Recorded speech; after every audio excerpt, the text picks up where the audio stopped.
Chapter 114, The Contents of the Packet. Alberto of Castelcicala, to conceal his princely rank when he arrived in England in exile from his native shores, had adopted the style of Count Alteroni, this title being the name of an estate which he had possessed in Italy, but which, together with the remainder of his vast property, had been confiscated by order of the Grand Duke, his uncle. The government of Castelcicala was an absolute despotism, and it was because the prince, with a view to ameliorate the condition of the people, whom he might one day be called upon to govern, had placed himself at the head and openly avowed himself as the patron of a political party in that state, whose object was to obtain a constitution. He had been proscribed by the Grand Duke and the old aristocracy of the country. His party advised him to have recourse to arms, and meetings in favor of the enlightened principles which he advocated were held at the time throughout the country. But the prince was resolved never to plunge his native land into the horrors of a civil war. He preferred exile and obscurity to such an alternative. His was indeed a lofty and patriotic soul that knew how to sacrifice his dearest interests to the popular tranquility. Accordingly, on his arrival in London, he had adopted a rank comparatively humble in respect to the exalted station which he had in reality occupied, and to this mode of conduct he was instigated by the same disinterested motives that had led him to fly from his country rather than raise the standard of civil strife. He knew that if he settled in London under his proper title, he could not avoid receiving those patriotic exiles who had fled from Castelcicala to avoid the consequences of their liberal opinions. He was averse to the idea of allowing his dwelling to be made the point of reunion for those who advocated the enforcement of the popular cause by means of arms. He would not for a moment consent to permit a nucleus of open rebellion against the reigning sovereign of Castelcicala to be formed under his auspices. He had therefore intimated to his friends and adherents that he intended to retire into private life until circumstances might place him in a position to confer upon his native land the charter of liberties which he believed to be its natural right. A few English persons who were acquainted with his secret religiously kept it. The Tremordans, Armstrong, and the Earl of Warrington, whom he numbered among his best friends, respected the incognito which his Highness thought fit to preserve. Thus Armstrong had not even communicated the fact to Richard Markham when he introduced him to the prince's dwelling, and the reader may now understand the reasons which led the haughtiest of England's peers, the Earl of Warrington, on the occasion of his visit to the mansion near Richmond, to solicit letters of introduction for Eliza Sidney, to bend his head with such profound respect in the presence of the heir presumptive to a throne. Nor need it now be made a matter of marvel if those letters of introduction proved such immediate passports for Eliza Sidney into the first society of Castelcicala. But little did he who gave them, or he who solicited them, little did they think that their ulterior effect would be to open the way for that lady to such an eminence as the one which she had attained. We have before explained, a point indeed which the intelligent reader could not fail to comprehend, that the chance of Alberto to the Castelcicalan throne now depended upon the contingency of the marriage of Angelo III producing offspring or not.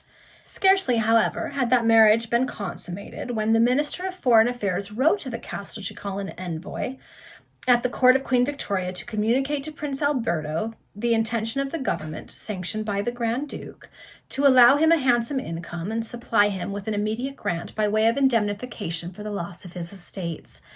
No political condition of any kind being attached to this concession, the prince did not hesitate to accept it. But it was even mentioned in a Montoni newspaper that the influence of the Grand Duchess, aided by the friendly feeling of some of the new ministers toward the prince, had procured this act of justice at the hands of Angelo III. These few observations may not be deemed superfluous, inasmuch as they tend to explain the real position of the Prince of Castelcicala, the father of our charming heroine. We said it was with a light heart that Richard Markham retraced his steps to Richmond after having parted with the Princess Isabella. He was, moreover, desirous to examine the contents of the packet which she had placed in his hands, not because he cared for the money which was thus returned to him, but because he was anxious to ascertain whether any note from her father accompanied it. He, however, restrained his curiosity until he reached Richmond, where he entered a hotel, ordered a private room, bespoke some refreshment, and then proceeded to break the seal of the envelope. Yes, there was a letter containing a check. The check fell unheeded on the carpet. The letter was immediately perused with avidity. I cannot sufficiently express my admiration of your noble and generous conduct in having liquidated the debts for which I was detained in the Queen's Bench prison. I now repay with unfeigned and heartfelt gratitude that sum which you advanced for my necessities in a manner so honorable to your own nature and so eminently useful to me at that period.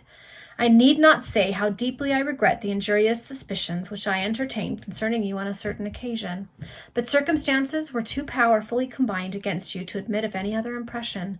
You will forgive me, for I ask your pardon. I sincerely apologize for all I may have said or done on that occasion. And now, my dear Markham, I am compelled to touch upon a subject which, though painful, demands a few observations. That you have been unfortunate, I know that you were never guilty. I am now well convinced. I have read a document which proves this, but you have inspired my daughter with an affection which I understand is reciprocal, and in which never can end otherwise than in disappointment to you both. Crush then this sentiment in your breast, and for the peace of mind of her who is my only child, and who never, never can become your wife, I implore you not to see her more. Avoid her, as I shall instruct her to avoid you, my only motive being based upon certain circumstances unknown to you, which render your union an impossibility. I address you as a friend. As a father I write to you. Your generous heart will teach you how to respect my wishes. One more subject must not be forgotten. I am well aware that you are not as wealthy as you once were. Thankfully, my pecuniary means have ceased to be a subject of anxiety to me. You aided me when I was in need and in distress. Allow me to offer you a trifling assistance toward enabling you to build up your fortunes. This is an object which, with your great talents, you cannot fail to accomplish. Remember, I do not offer this small aid as an acquittal of my deep obligation towards you. No, my gratitude is intense, and the circumstances under which you befriended me leave me ever your debtor. But as a friend, I offer you the use of my purse. As a friend, I place in your hands a sum of money which you can use during your pleasure, and return to me at your convenience. Should that sum be insufficient to forward your views, hesitate not to apply to me for more. And now, farewell, at least for the present, and believe that no one will be more delighted to hear of your success in life than your very sincere friend, Alteroni. Markham picked up the check. It was for £5,000. We must endeavor to explain the nature of the feelings which the contents of the prince's letter created within him. I imagine he is feeling a little bit conflicted. He saw with delight that the illustrious exile once more addressed him as a friend, and that all suspicions of his guilt had been extirpated from the mind of that nobleman. But on the other hand, the barrier between himself and Isabella seemed to be rendered insuperable by the positive terms in which the prince bade him eradicate his passion from his bosom. That barrier was no doubt twofold. The father of Isabella never could consent to the union of his daughter with one whom the world had stamped with ignominy, although innocent, and chiefly the Italian prince, the probable heir to a throne, might aspire to a far, far higher connection for his child. Then Richard's thoughts were directed to the handsome sum of money which the prince had placed at his disposal, and he could not do otherwise than admire the delicate manner in which it was proffered, a manner that scarcely admitted of a refusal. And yet Richard was resolved to return the surplus above the amount which he had disbursed to procure the prince's liberation from prison. Thus was it with mingled feelings of joy and melancholy that Markham reviewed the contents of that letter. Still he clung to hope, for Isabella had bade him hope, and he thought that the same good providence which had thus far reconciled him to the father of his beloved might in time accomplish more striking miracles in his favor. But alas, it must indeed be a miracle that could link his fate with the high destinies of the ducal house of Castelcicala. Isabella, instead of being the daughter of an obscure count, was the only child of one who, if he were not to become himself the sovereign of the most powerful state in Europe, would at all events occupy a station next only to the sovereign whenever circumstances should allow him to return to his native land. But on the other hand, Isabella was faithful and true, and what might not be expected from woman's love. In a word, Markham was rather inclined to hope than to despair, and the incidents of that morning imparted to his soul a solace which was recompense for much, very much, of past suffering. Having partaken of some refreshment, Richard returned to London and repaired to the bank where the cheque was made payable. He only drew for the amount actually due to him, and desired that the surplus might be retained in behalf of Count Alteroni, under which name the prince was known to the banker's establishment. On his return home, Richard addressed the following letter to the Italian nobleman. 1,000 thanks, my dear Lord, for your most kind and courteous letter. To find that you have at length become convinced that I was unfortunate and never guilty is a source of happiness the extent of which I cannot describe. Your wishes in respect to the attachment which I certainly entertain for the Signora Isabella shall be so far complied with that I will not venture to present myself at your abode.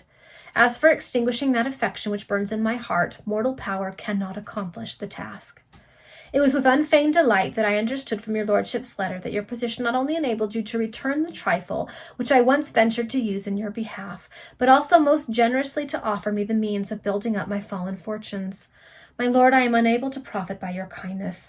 The stigma under which I lie, and with tears I write these words, is a bar to any legitimate speculation with the hope of success. Moreover, I have sufficient for my wants, and am therefore in one sense rich. Excuse me if I have not availed myself of your noble offer, an offer that scarcely admits of refusal in consequence of the delicacy and kindness with which it was made. Nevertheless, I am bound to decline it. With the most sincere gratitude, at the same time observing that should need ever press me, I shall not hesitate to have recourse to the friendship with which you honor me. In the earnest hope that happiness and health may attend upon yourself and amiable family, I remain, my dear lord, your most grateful and faithful servant, Richard Markham. It will be seen that the tone of this letter was somewhat constrained, but although Richard endeavored to write with apparent ease, as if ignorant of his correspondent's real rank, he could not forget that he was addressing himself to the Prince of Castelcicala. Okay, that's the end of the chapter.